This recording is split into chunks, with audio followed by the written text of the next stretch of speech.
सहरसा में सिपाही की पत्नी की हत्या का राज खुल गया है। सिपाही ने अपने भाई से ही पत्नी की हत्या कराई थी। आरोपी भाई ने हत्या से पहले भाभी के साथ रेप किया और फिर उसकी चादर से गला घोंटकर मर्डर कर दिया। उसके शरीर पर दांत से काटा। पुलिस ने सिपाही मिलन कुमार और उसके छोटे भाई सुमित को अरेस्ट कर लिया है।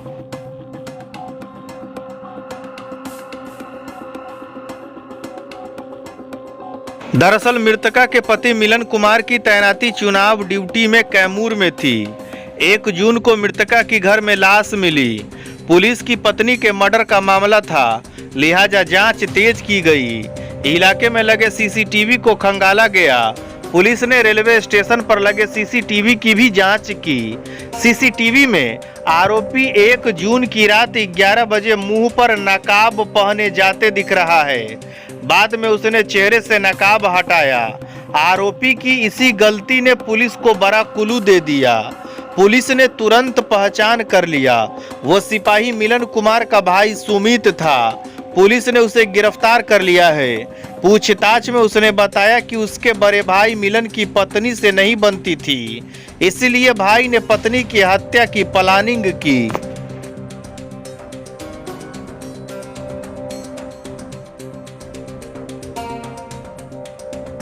एसपी हिमांशु ने बुधवार को बताया कि मृतका के शरीर पर कई जगह दांत के निशान पाए गए थे।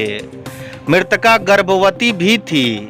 पुलिस दुष्कर्म के बाद हत्या होना मानकर ही जांच की।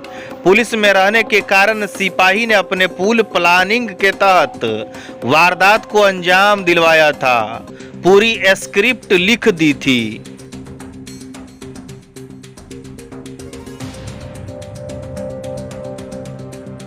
एसपी ने बताया कि सिपाही मिलन कुमार कैमूर चुनाव ड्यूटी से बीच बीच में सहरसा आता था।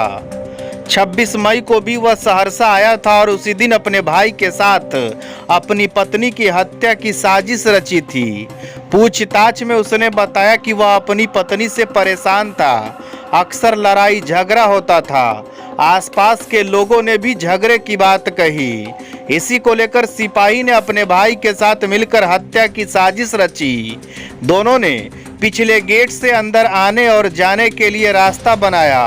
घटना में कोई फंसे नहीं, इसके लिए उसने अपने भाई को अपना मोबाइल नौगछिया में ही छोड़ कर आने को कहा।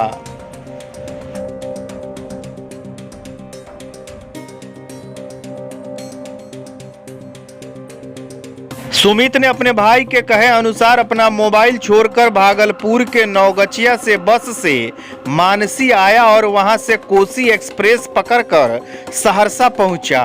स्टेशन से पैदल ही पुलिस केंद्र स्थित सरकारी क्वार्टर पहुंचा, जहां दुष्कर्म के बाद मुंह को चादर से ढककर गला घोंटकर हत्या कर भाग गया।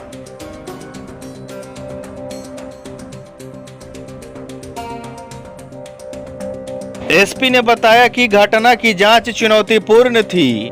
मामले के खुलासे के लिए उन्होंने कुल 5 एसआईटी टीम गठित की। सभी अलग अलग काम में जुटे थे। इसी बीच टेक्निकल टीम घटना की रात स्टेशन से आने वाले रास्ते का 10 बजे से 3 बजे सुबह तक का सीसीटीवी फुटेज खंगाल रही थी और संदिग्ध की तलाश कर रही थी। एक कैमरे में एक संदिग्ध रात के 11 से 12 बजे के बीच दिखा। उसने अपना मुंह ढक रखा था। दूसरे सीसीटीवी फुटेज को खंगाला गया तो स्टेशन के पास उसके मुंह से नकाब हटा, जिसके बाद उसकी पहचान सिपाही के भाई सुमित के रूप में हुई। दोनों को हिरासत में लिया गया। पूछताछ के बाद पूरे मामले का खुलासा हुआ। अंग्रेजी दवाओं के थोक विक्रेता लाला ड्रग्स एजेंसी परिहार हाई स्कूल के सामने गली में आंगनवाड़ी कार्यालय के सामने प्रोपराइटर रेजा उल्लाह पत्रकार।